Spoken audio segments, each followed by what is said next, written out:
in just a few days' time, one of arguably the most important inserts in Marvel trading card history will be released. And it's a part of the Marvel Topps Chrome, the second Marvel Topps Chrome product, which is available right now for pre-order on the Cherry site and is one of the best places financially for you to purchase that product.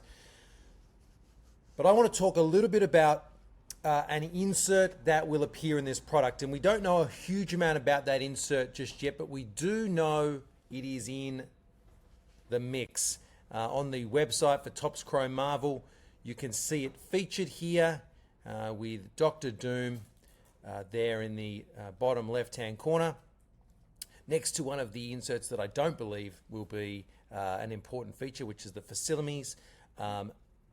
This is, I think, going to be long-term one of the best investments that you can make, whether or not you chase it and collect it yourself, or whether or not you pick them up at the secondary market.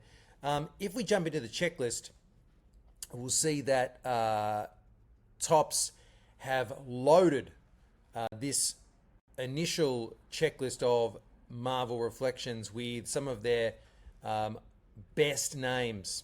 And so we'll scroll down. It is a list of absolute killer and no filler. Dr. Doom, 1. Number 2, Wolverine. Number 3, Spider-Man. 4, Thanos. And 5, Galactus. You can't pull a bad one. We're not too sure yet exactly how hard they will be to come by. In the Star Wars releases, they seem to bounce around about the 1 every 10 cases mark, which at the current box value at around about the sort of let's say $500 for easy math, and there'll be 12 boxes a case, $6,000. So you're around about the $6,000 times 10, it's around about $60,000 Australian to get one, which makes it an insert of interest.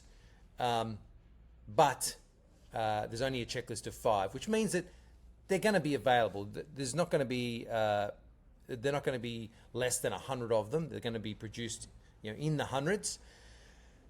But they are a chrome card. So the actual pop of 10s, be it PSA or Beckett, the pop of Gem Mint cards is actually going to be probably in between 50 and 100. If we have a look at how this has panned out Star Wars wise, there are some very interesting things to note. 1, these are in US dollars, by the way. Vader, who is the equivalent of a Wolverine, of a Spider-Man, is a $300 prospect. If we scroll down and have a look at a few others, they do multiple versions of Vader, similar to what you might see with Colorblasts or Kabooms with Paninis. There are multiple uses of the same characters, and you start to see an interesting feature whereby there are some Vaders that are better than other Vaders.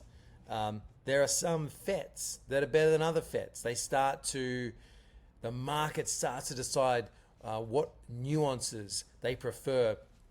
And this is going to be a very important feature. It's going to mean that it's not necessarily the first that is the most valuable, whilst the first will be most likely to be valuable.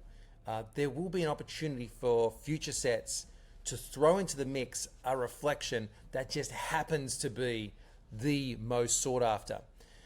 The prices are around about the $150 to $300 mark. In 10s, they tend to be 300 plus.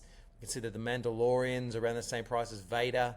A 10 of Greedo is sitting at about 2/3 the price of those top characters. I think the Marvel ones are going to go for more than that early, particularly because of that checklist, assuming that they are a similar ratio in which to find them. But if you were to take a time machine back to the first Jambalayas, back to some of the first platinum portraits, some of those great inserts, the first Kabooms, the first downtowns in the sports space. The prices were not extraordinary. You need, particularly with short printed inserts with volumes of over 100, they're not like cards of a particular athlete numbered to 10 where there's initially this very low pop to chase. What you need is for the market to really start to fall in love with them. And what Topps have done, I think, really well with this Reflections design is create arguably one of their most unique inserts to date. And they've captured the imagination of people within this entertainment space. The concept that there's almost more than one character on this card. The fact that they can use the same character and create a real sense of uniqueness, a real sense that that is still a one of one. It's not like a repetition. It doesn't downgrade set to set. So I think what we're seeing here is the beginning of something beautiful. I believe that Reflections will be carried across category, carried across set, and I think that that means that long term we could potentially be looking at the number one Topps insert and the most sought after Topps Marvel card. So go and grab your or pre-order your boxes of Marvel Chrome from Cherry today or wherever you buy your trading cards, and hopefully you can manage to nab an all-time insert. Best of luck.